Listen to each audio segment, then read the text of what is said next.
எவ்வளோப்பா தக்காளி? தக்காளி எவ்வளோ? ஆ என்னென்ன இருக்குது? பூண்டு,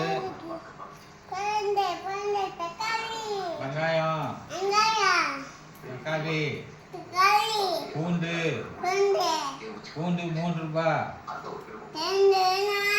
3 ரூபா.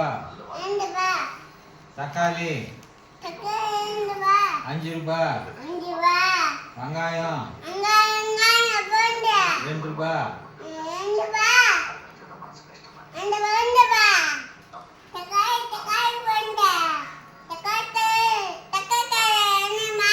தக்காளி பூண்டு, தக்காளி பூண்டு. எவ்வளோ தக்காளி? 5 ரூபா.